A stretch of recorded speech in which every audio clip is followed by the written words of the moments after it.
गुरु प्यारी साध संगत जी, राधा स्वामी जी।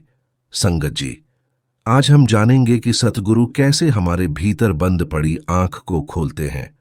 राधा स्वामी मत में सतगुरु का स्थान अत्यंत महत्वपूर्ण है।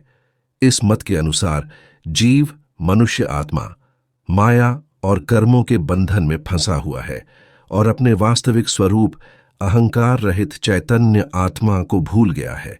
यह भीतरी आंख, जिसे कभी कभी ज्ञान नेत्र, दिव्य दृष्टि या तीसरी आंख कहा जाता है, बंद है, क्योंकि जीव बाहर की दुनिया में लिप्त है।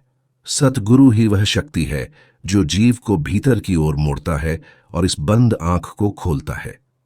राधा स्वामी मत के अनुसार सतगुरु हमारी अंदर की आंख कैसे खोलता है?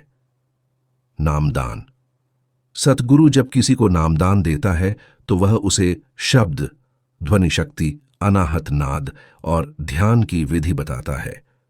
यह शब्द ही वह दिव्य ऊर्जा है जो आत्मा को उसकी मूल अवस्था सचखंड तक ले जाती है। नामदान एक तरह से वह कुंजी है जिससे भीतर की बंद आंख खुलने लगती है। सुरत शब्द योग, ध्यान की विधि। सतगुरु शिष्य को सुरत शब्द योग सिखाते हैं, यानी अपनी चेतना सूरत को शरीर और संसार से हटाकर शब्द, ध्वनि से जोड़ना। जब साधक इस अभ्यास में लीन होता है तो धीरे धीरे उसकी भीतर की आंख खुलने लगती है और उसे अंदर के सूक्ष्म लोकों की झलक मिलती है। कर्मों की सफाई। सतगुरु की कृपा और शरण में आने से पिछले जन्मों के कर्म धीरे धीरे जलने लगते हैं। ये ही कर्म हमारी भीतरी आंख पर पर्दा डाले हुए होते हैं। सतगुरु की भक्ति से यह पर्दा हटने लगता है और चेतना ऊपर उठती है। सच्चा मार्गदर्शन। बिना सतगुरु के जीव भ्रम में रहता है। उसे असत्य को सत्य और सत्य को असत्य लगने लगता है। सतगुरु हमें सच्चे ज्ञान से परिचित कराते हैं और बताते हैं कि यह शरीर अस्थायी है पर आत्मा अमर है। इस सत्य का बोध ही भीतर की आंख का खुलना है। कृपा और शरण। राधा स्वामी मत में यह मान्यता है कि केवल प्रयास से नहीं बल्कि सतगुरु की कृपा से ही आत्मा की जागृति होती है।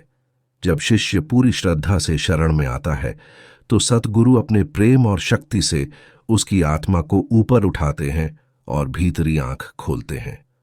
संगत जी, जैसे कोई अंधेरे कमरे में सूरज की किरण आने से उजाला हो जाता है, वैसे ही सतगुरु की कृपा से आत्मा में प्रकाश होता है।